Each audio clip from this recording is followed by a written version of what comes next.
नमस्कार दोस्तों, स्वागत है आपका ज्ञान भक्ति चैनल में। दोस्तों, आप सब यह जानते ही होंगे कि महारानी कैकेयी ने राजा दशरथ जी से 2 वरदान मांगे थे, जिस कारण भगवान श्री राम को वनवास हुआ था। और दूसरे वरदान में उन्होंने भरत को राज तिलक मांगा था। तो दोस्तों, रानी कैकेयी को वो वरदान राजा दशरथ जी ने कब दिए थे और कैसे दिए थे, आज की वीडियो में आपको मैं यह बताऊंगी। और रानी कैकेयी ने राक्षसों से युद्ध कैसे किया था, और जब महाराज दशरथ जी के रथ का पहिया निकल गया था, कील निकल गई थी, तब रानी कैकेयी ने अपनी उंगली लगाकर उनकी जान बचाई थी। आज की वीडियो में मैं आपको बताऊंगी कि कैसे महाराज दशरथ जी ने रानी कैकेयी को 2 वरदान दिए थे, जिस वरदान के कारण भगवान श्री राम को वनवास जाना पड़ा। तो आइए जानते हैं। एक समय की बात है कि जब देवताओं का और दैत्यों का युद्ध हो रहा था, तब देवताओं ने सोचा कि हमें तो इन राक्षसों से जीतना बहुत ही मुश्किल का काम है, लेकिन हाँ, महाराज दशरथ को यदि हमें मदद मिल जाए तो हमारा काम आसान हो जाए, तो मैं इन राक्षसों पर विजय प्राप्त कर सकूं। क्योंकि दोस्तों, महाराज दशरथ बड़े ही पराक्रमी राजा थे। उनके बल का किसी को अंदाजा भी नहीं था कि महाराज दशरथ कितने बली हैं। शब्द वेदी तीर की भी विद्या महाराज दशरथ जी ने सीखी थी। शब्द भेदी तीर का मतलब होता है कि जहां से शब्द आ रहा हो वहां पर तीर निशान छोड़ना। तो दोस्तों, महाराज दशरथ जी को इतना भी बल था कि वह शब्द भेदी तीर भी मार लेते थे। दोस्तों, महाराज दशरथ अत्यंत बलशाली, पराक्रमी और धर्मात्मा राजा थे।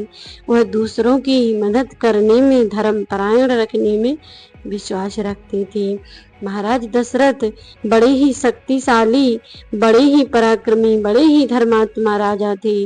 शायद इसी कारण वहां पर भगवान श्री राम ने उनके यहाँ पुत्र बनकर जन्म लिया था। तो आइए जानते हैं कि महाराज दशरथ ने रानी कैकेयी को वरदान किस कारण से दिए थे। जब महाराज दशरथ देवताओं की मदद के लिए उनके साथ युद्ध करने पहुंच गए, तब रानी कैकेयी भी उनके साथ गई थी। दोस्तों, माना जाता है कि रानी कैकेयी बड़ी ही सुंदर और बड़ी ही पराक्रमी भी थी, वीरांगना भी थी। रानी कैकेयी भी युद्ध कला में निपुण थी। उन्होंने भी युद्ध की विद्या सीखी हुई थी। तो वह महाराज दशरथ जी के साथ इसीलिए गई थी। उन्होंने कहा कि मैं शायद आपकी कुछ मदद कर पाऊं, क्योंकि रानी कैकेयी को पता था कि जो राक्षस देवताओं से युद्ध करने को आए हैं वह अत्यंत बलशाली थे। तो इस प्रकार महाराज दशरथ और रानी कैकेयी देवताओं से युद्ध करने के लिए उनके साथ चले। और जब युद्ध में महाराज दशरथ जी के रथ की कील निकल गई, तब रथ हिलने लगा और गिरने लगा। तो रानी कैकेयी ने अपनी उंगली रथ में के पहिए में लगा दी थी। रानी कैकेयी की उंगली को इसीलिए नहीं कटी थी क्योंकि उनको वरदान था, उनका हाथ ब्रज का था, इसीलिए उन्होंने महाराज दशरथ की जान बचाई थी। वो जब महाराज दशरथ जी युद्ध करते करते बेहोश हो गए, तब रानी कैकेयी ने धनुष बाण लेकर स्वयं राक्षसों से युद्ध किया था। तो दोस्तों, इस प्रकार राक्षसों को घायल करके जब रानी कैकेयी महाराज दशरथ जी को अपने महल में लाई और उन्होंने, महाराज दशरथ ने देखा कि रानी ने मेरी जान बचाई है और इन्होंने देवताओं से, राक्षसों से युद्ध भी किया है देवताओं की तरफ से, तब महाराज दशरथ अत्यंत प्रसन्न हुए और कहने लगे रानी कैकेयी से कि तुम्हें मैं 2 वचन देता हूँ, तुम जो चाहे वो मांग लो। तब रानी कैकेयी कहने लगी, महाराज, अभी तो आप सकुशल हैं, यही मेरे लिए काफी है। और रही बात वरदान की, तो मेरे धरोहर रहने दो, मैं कभी भी मांग लूंगी। जब मेरा मन करेगा तब मैं आपसे वरदान मांग लूंगी। तब महाराज दशरथ जी ने उनके वचनों को धरोहर रख दिया था।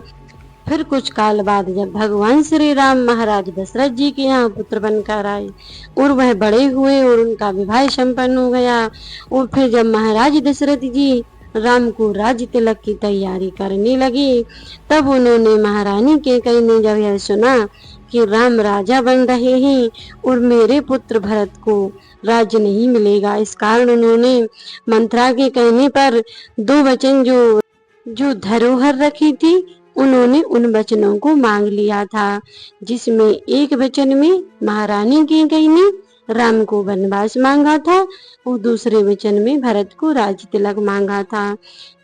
दोस्तों, जब रानी कैकेयी ने इतने कठोर वचन मांगे, तब महाराज दशरथ जी पश्चाताप करने लगे और कहने लगे कि इससे तो अच्छा तुम मेरे युद्ध में ही जान निकाल देती, युद्ध में ही मेरी जान चली जाने देती, तो आज मैं राम के विरह में नहीं मरता। जब महाराज दशरथ जी अत्यंत दुखी होकर पृथ्वी पर गिर पड़े और रोने लगे, जब श्री राम ने हाथ जोड़कर आज्ञा मांगी और वन के लिए निकल गए, तब महाराज दशरथ जी रो रो कर अपना बुरा हाल करके रानी कैकेयी से बार बार कहते हैं कि तुझे मेरे प्राण ही चाहिए तो ले ले, और मेरे प्राण बचाए ही क्यों थे, जब तुझे इस कठोर वचन को मांगकर मेरे प्राण लेने थे तो पहले ही चले जाने देते। इस प्रकार बार बार विलाप करके महाराज दशरथ जी जमीन में पड़े हुए थे। लेकिन दोस्तों, क्या आप जानते हो कि महाराज दशरथ जी को राम के वियोग का दुख क्यों सहना पड़ा? क्योंकि उनके लिए श्रवण के माता पिता अंधी ने जो श्राप दिया था कि पुत्र वियोग में तुम मरोगे, इस प्रकार उनको यह वियोग सहना पड़ा था। यह कथा मैं आपको नेक्स्ट वीडियो में बताऊंगी, क्योंकि वीडियो बहुत ज़्यादा लंबा हो जाएगा। तो मिलते हैं नेक्स्ट वीडियो में। और यदि आपको यह कहानी अच्छी लगी हो तो कमेंट करके ज़रूर बताइएगा। और जो मेरे चैनल पर नए हो तो चैनल को सब्सक्राइब कर लेना। और दोस्तों, यदि वीडियो अच्छी लगी हो तो एक लाइक अवश्य कर देना। आपका एक लाइक ही हमारा मोटिवेशन बढ़ाता है। तो लाइक करके चैनल को सब्सक्राइब करके कमेंट बॉक्स में जय श्री राम अवश्य लिख देना। और आपको यह जानकारी यदि पहले से मालूम हो तो यह भी मुझे कमेंट करके बताना। तो मिलते हैं नेक्स्ट वीडियो में, तब तक के लिए जय श्री कृष्णा, राधे राधे, जय श्री राम, जय श्री महाकाल।